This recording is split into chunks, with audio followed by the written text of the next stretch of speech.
अस्सलाम वालेकुम viewers, rich Pakistan के नए एपिसोड के साथ मैं हूं आपका होस्ट अब्दुर्रहमान। पाकिस्तान में ज़ेरे तामीर सबसे बड़े पन बिजली मंसूबे दासू डैम पर एक अहम पेशरफ्त हुई है। इसके लिए दरकार तमाम 9,970 एकड़ जमीन बिलाखिर वापडा ने खरीद ली है। बड़े डैम्स होते हैं, उनके लिए दरकार जमीन बहुत होती है और लोग जो इन इलाकों में बसते हैं वो आसानी से जमीन नहीं बेचते, क्योंकि अक्सर उनको ज़मीन बेचने की सूरत में फुल पेमेंट नहीं मिलती या दीगर सहूलियात नहीं मिलती। तो बिलाखिर इसके लिए दरकार टोटल 100% ज़मीन खरीद कर वापडा ने अपने हैंड ओवर कर ली है। ये पाकिस्तान में इस वक्त सबसे बड़ा पन बिजली मनसूबा ज़ेरे तामीर है, जो सालाना बुनियादों पर 21 अरब 70 करोड़ यूनिट्स बिजली पैदा करेगा। भाषा डैम पर आवर बिजली की पैदावार में इससे बड़ा होगा, 4,500 मेगावाट बिजली पैदा करेगा। ये दासू डैम जब मुकम्मल होगा तो 4,320 मेगावाट बिजली पैदा करेगा। लेकिन अगर हम सालाना बुनियादों पर देखें तो इसकी बिजली की पैदावार भाषा डैम से भी ज्यादा है। भाषा डैम 18 अरब यूनिट बिजली पैदा करेगा सालाना, वही बिजली का यूनिट जो हमारे घरों में इस्तेमाल होता है, जिसकी बुनियाद पर हमें महाना बिजली का बिल आता है। जबकि दासू डैम 21 अरब 70 करोड़ यूनिट्स बिजली की पैदा करेगा। और ये डैम पाकिस्तान में निस्बतन सस्ती बिजली पैदा करने वाले मंसूबों में से एक होगा।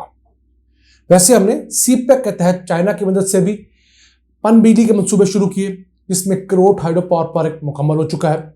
सुखी किनारी हाइड्रो पावर प्रोजेक्ट इस साल के आखिर तक मुकम्मल होगा, लेकिन उनसे बिजली की पैदावार महंगी है।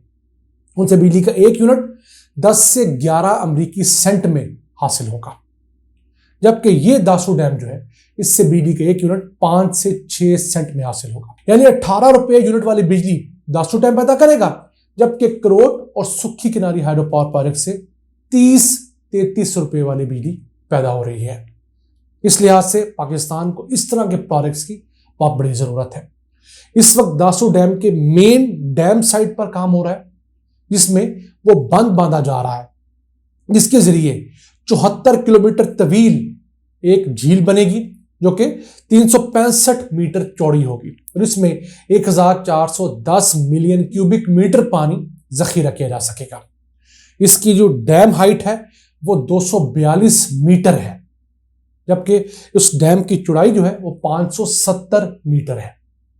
इस डैम के ऊपर जो टरबाइंस लगेंगे उनकी तादाद 12 है और हर टरबाइन 360 मेगावाट बिजली पैदा करेगी। फेज 1 के अंदर इस वक्त 6 टरबाइंस लगाने का प्रोसेस जारी सारी है, जो कि मजमूई तौर पर 2160 मेगावाट बिजली पैदा करेंगी। फेज 1 4 अरब 30 करोड़ डॉलर्स की लागत से 2025 में मुकम्मल होने की पूरी उम्मीद है। उसके बाद फेज 2 का आगाज किया जाएगा, वो फिर तकरीबन 4.5-5 अरब डॉलर्स की लागत से मुकम्मल होगा सन 2029 में जाकर। यानी जिस वक्त भाषा डैम मुकम्मल होगा उसी वक्त हमारे पास दासू डैम भी मुकम्मल हो चुका होगा। और ये दोनों डैम दरिया सिंध पर बन रहे हैं। ये भाषा डैम जो है उससे 74 किलोमीटर नीचे है और तरबेला डैम से तकरीबन 240 किलोमीटर ऊपर है।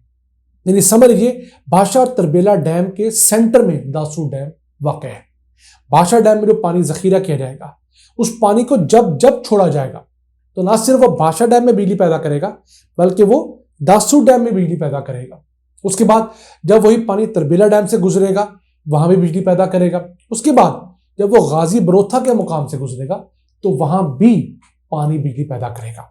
और ये सारी बिजली जो है ये निस्बतन सस्ती बिजली होगी, क्योंकि जो भाषा डैम है वो पाकिस्तान अपने रिसोर्सेज से बना रहा है, इंटरनेशनल डोनर एजेंसीज से लोन ले रहा है। इसमें प्राइवेट कंपनियों को इन्वॉल्व नहीं किया गया, IPVs जो होती हैं। इसी तरह दासू डैम के अंदर भी वैसे ही है। तरबेला डैम तो ऑलरेडी 5 रुपए यूनिट वाली बिजली पैदा कर रहा है, क्योंकि इस पर जितना कर्ज था वो उतर चुका है। अब याद रखिएगा, न्यूक्लियर पावर प्रोजेक्ट्स और हाइडल पावर प्रोजेक्ट्स, इनके ऊपर सबसे बड़ी कॉस्ट ऑफ इलेक्ट्रिसिटी जो आती है वो कर्जे की आती है, क्योंकि इनमें बिजली की पैदावारी लागत कोई नहीं होती। अगर न्यूक्लियर एनर्जी की बात करें, पाकिस्तान में 1 यूनिट पैदा करने के ऊपर सिर्फ 1 रुपए का फ्यूल आता है। कॉस्ट 1 रुपए की फ्यूल की है, जबकि 18 रुपए तकरीबन उस प्लांट का किराया है जो हम लोग कर्जे लेने की सूरत में, सूद लेने की सूरत में अदा करते हैं। इसी तरह ये पन बिजली मंसूबों में तो वो 1 रुपए की कॉस्ट भी नहीं है, जो पानी ने गुजरना है उसने बिजली पैदा करनी है। थोड़ी सी कोई 50 पैसे की कॉस्ट होती है फी यूनिट, जो कि ऑपरेशन और मेंटेनेंस की कॉस्ट होती है, जबकि अरबों डॉलर्स के जो हमने कर्जे लिए होते हैं, जैसे इस मंसूबे के लिए हमने वर्ल्ड बैंक से कर्जा लिया है, इसके अलावा दीगर कई एजेंसीज से हमने कर्जे लिए हैं स्टेट लेवल पर, तो उस वजह से उन कर्जों की शरह सूद कम होगा, लेकिन हमें उसको अदा तो करना है, तो उस हिसाब से ये बिजली निस्बतन सस्ती पैदा करेंगे। अब इस डैम का थोड़ा सा बैकग्राउंड आपको दें, इस दौर में क्या काम हुआ। इस डैम की फिजिबिलिटी स्टडी 2009 में मुकम्मल हुई थी। इब्तदाई काम मई 2015 में शुरू हुआ। सिविल वर्क्स फुल फ्लैग 2017 में इसके ऊपर शुरू हुए। मुकम्मल इसने 2023 में होना था, लेकिन ना हो सका। अब जाकर 2025 में उम्मीद है मुकम्मल होगा। इस डैम की वजह से कराकोरम हाईवे का 62 किलोमीटर का हिस्सा जो है वो पानी में डूब जाएगा। हमें 62 किलोमीटर कराकोरम हाईवे को पहाड़ के ऊपर ले जाना है, उसके ऊपर काम जारी सारी है कि वो जो नीचे थी उसे तकरीबन 100 फुट ऊपर ले जाया गया है, ताकि वो पानी के लेवल से ऊपर चली जाए। इसके अलावा इस डैम से चूंकि बिजली बड़ी मिकदार में पैदा होगी, तो उसे ट्रांसमिट करने के लिए हैवी ड्यूटी ट्रांसमिशन नेटवर्क बिछाया जा रहा है, जो कि 765 केवी का है। इससे पहले पाकिस्तान में मैक्सिमम जो ट्रांसमिशन नेटवर्क है वो 500 केवी तक का है। तो इतना बड़ा हैवी ड्यूटी ट्रांसमिशन लाइन वहां पर पूरा नेटवर्क बिछाया जा रहा है, और उसकी लेंथ जो भी है वो 250 किलोमीटर तवील होगी। एक तो वो इस दासूर डैम से बिजली ट्रांसमिट करेगा, फिर एक और उस इलाके में अहम हाइड्रो पावर मंसूबा है दुबर खार, उससे बिजली ट्रांसमिट करेगा। और हो सकता है कि फ्यूचर में भाषा डैम से बिजली ट्रांसमिट करने के लिए भी यही नेटवर्क इस्तेमाल हो। इस डैम की तामीर के दौरान 2300 फैमिलीज को अपने घर बार छोड़ने होंगे, क्योंकि उनकी जगह पर डैम आ जाएगा।